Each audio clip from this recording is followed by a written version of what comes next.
So what do you do if your bird bites you? Obviously, the thing we want to do least is to reprimand the bird, because all that does is reinforce that behavior.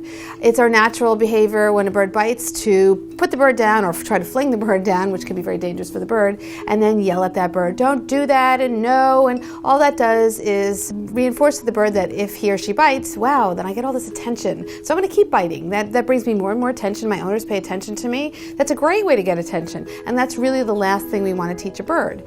We want to reinforce and reward good behavior, standing on your hand, playing with toys, playing quietly, doing interactive things that are positive and socially acceptable, but really try the best we can to ignore unacceptable, often painful behaviors like biting. What are some of the things that we can tell people to do when it comes to teaching birds about not biting?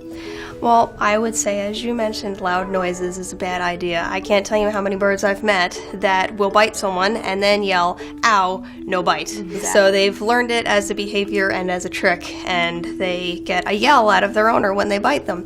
One of the biggest things I tell people to try to do is if your bird bites you, try so hard not to even yell out in pain. It's like a dog with a squeaky toy, you know. I squeaked this and it made a great noise, I'm gonna do it again.